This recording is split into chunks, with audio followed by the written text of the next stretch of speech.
I want to talk real briefly about something really important. And then we're going to practice this, because otherwise it's just me talking. I'm going to talk about some dirty words, because we've been using them already. Most important word in organizing.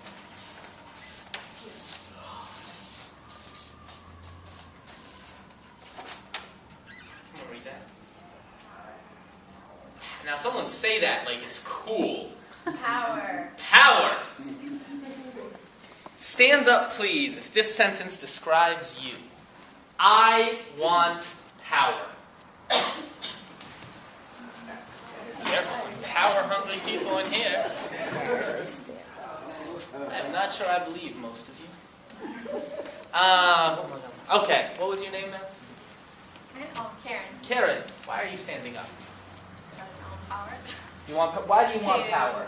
Change. You want power to change? Power to be able to change the world. Okay, what are you doing to build your power? Sit down, I don't believe you. You don't school. want power. I'm in school. That's fine, she's getting informed. I could be informed all day and I don't have no power. First person to stand up. Power to influence change. You want power to influence change. What kind of power do you want? I want the power to advocate for those who can't possibly advocate for themselves. Power to do what? Power to give them the tools they need to advocate for themselves. Okay, all right. All right, everyone can sit down. But I want to talk to some of the people who are sitting down. Why were you sitting down? I don't know. Okay, that's good. This is a tough question. That's why I always get real questionable when everyone just stands up. But you know what? When you start talking about power, it depends on what you, because see, most everybody wants power over people. Mm-hmm. And if you want power over people, you can start in your house. Whether or not you're going to have power over your children or your husband. That might be the hardest power to get, right? Power So over that's your children and your a husband. lot of power. And then anywhere people go, they want. That's why Madigan does all the things he does down the state. Madigan's very clear about this. So what is power? Over people. Well, that's an excellent question. That is an excellent question. That is the core question. What is power? It's power. Especially all y'all who are just standing up. It's power. You better know, because you want it. Get things done and make sure you know what you do. Okay, hold on one second. I'd say the ability to navigate in the direction of your own self-interest. The ability to navigate in the direction of your own self-interest. Navigate in on Okay. a day-to-day basis. I'm not so. The word navigate there sounds a little. Okay, so navigate, the ability to move in your own self-interest? Sort of. What did you say? Hold on one second. I would be funny, but just to run things. To run things. Get stuff done. Yeah. Right?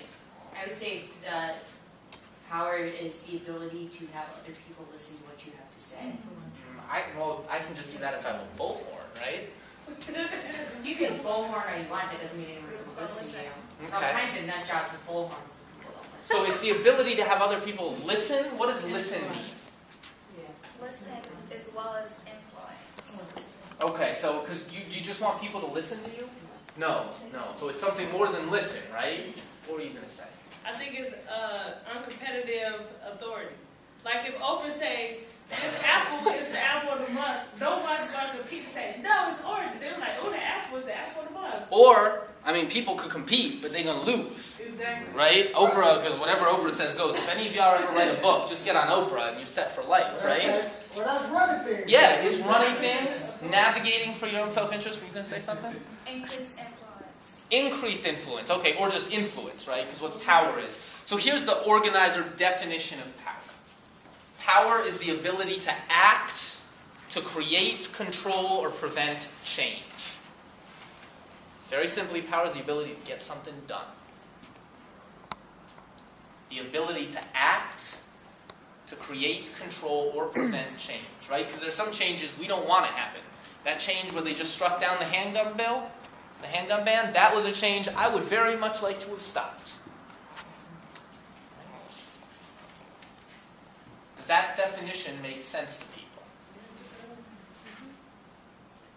So if I ask the question again, you'd all be standing up, right? Because, y'all told me how angry you were about stuff. So we would want that. So what gives someone power? What are the constitutive elements of power? Just focusing in on the very the most important thing and then take it. I mean, Focusing in gives me power? Well, I'm focused I would as say- all kind of get out and I don't have any power. I would say power would be picking out the most important thing and then taking it. Okay, but how could I take it? Yes. I think money has a lot to do with Hey, money, right? Do people with a lot of money have more ability to act to create, control, or prevent change? Because money actually gives you Yeah. control over people. Mm. But see, to me, power, you could get money through having power. So you could Potentially, you but may not have money. But our question is, what are the constitutive elements? What do you have that would give you power? And having a lot of money is one of the things that would get you the ability to act, to create, control, or prevent change. Yeah, organized money. No, who you know. Who you know, So if you know people that also have power, that gets you more. Social capital. but let me ask you something. I know Mike Madigan. Yeah, I but know he it. has to know you. He knows me. He doesn't like me, but he knows me. The governor of Tennessee personally hates me, but he knows me. So you have more power with the governor in Tennessee than I do because he doesn't know me. I'm not sure I have much power with him. And frankly, I know some state reps, and they know me. But just knowing me knowing them, maybe a little bit, right? But why would they actually want to be in relationship with me? Something to gain. What can I do for them, right? If I had a lot of money, or what do else? for them? If you had people behind you. Yeah, a lot of people. All right. The two constitutive elements of power are organized money and organized people. Those are the things that give you the ability to act, to create, control, or prevent change. Barack Obama is arguably the most powerful person in America because he organized a whole lot of people and a whole lot of money, right? And that's why he's the President of the United States and I'm a lowly community organizer in Chicago, okay? Because that's what he did. Now, whenever we're doing a campaign, we need to be thinking about power. How much power do we need to influence our target?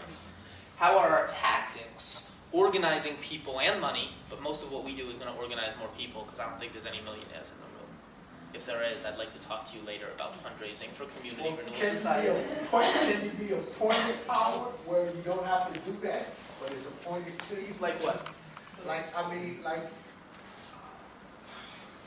Like being the captain of the football team. By consensus. You don't think that it was consensus because they organized those people around them, right? You got your fellow football players to rally around you and say, this is our guy. That's organizing people, right? Ward bosses get a whole bunch of people around them to say, this is our head of our ward organization. They organize people. But I do understand what you're saying, but for instance, if you were just the best, they may come to the conclusion that they want you to be They might. captain, but you may not necessarily have to organize them. Because you're the best, they just say, okay, we want you to captain. So It's possible. Is that distinction changes? No, because I think you're still actively doing it, and I think as you get into the political arena that we're talking about, like no one is sort of just obviously the best president, Okay. right? Like they have to organize campaigns and make stuff happen. Like I need to have seen that I could get people behind me, and I need to get people up with me. Okay. Does that make sense? It does. So when you're doing your campaign, you need to think about how much power does your target have, and how much do I need to influence to get them what they want or what they fear, right? We do that by building relationships with people, and we can talk more about that another time. But gotta understand, if you want to move, especially in Chicago politics, you better get real comfortable with power. Because let me tell you, Mike Madigan, Carl Roden, right, Mayor Daley, Barack Obama, these people have absolutely no qualms about getting and using power, and they respond to power. That's why this whole human rights thing, the Mayor Daley, he don't care about that. He cares about power. If you organize enough people to influence his ability to own the city council, you can impact him. If you're talking about what's morally right, that's great, but Mayor Daley doesn't care. At least I've seen no evidence that he does, okay? Maybe I'm wrong, but I've seen no evidence that he does. I've seen no evidence that Mike Madigan cares. So basically, in the shakeup that is city council and the mayor's office, whoever is going to be the best at organizing money and people, that's basically who's going to win. Yes, and not just the mayor's office. This is the way politics works. The good news is, you can organize people. You can get people around behind you. I would imagine everyone here already has some people around behind you. I would imagine you all want more. But you can get people behind you, right? Other people who care about this, right? And go and start working with them, building relationships, and asking these questions. So a campaign is really using power to win a specific change. Okay? So if a new alderman is coming into the ward or wants to come into the ward, and you basically decide, okay, I might vote for you, but there's something I want as well. And then, but you've got to have a group of people behind you to even make him be able to consider, or her consider working with you and giving you something after they get elected. Yeah, so if I wanted to influence a new alderman, right, I get it together like, some of the institutions in the community. I organize some of the churches, maybe the school, maybe the YMCA, right? I get all those people together. What? YWCA. We could do that too. I'm just saying, in my community we have, well now it's just the Y, right? But we have Y, I just joined the Y. I'm going to go for the first time. Yeah, because they run both organizations. Right. So I would get those folks together, and with a whole bunch of people in the room with the alderman, I'd say, this is what we want from you. Will you give it to us? If you want us behind you. Yeah, in return. Relationships are reciprocal. All right, so now we're going to practice.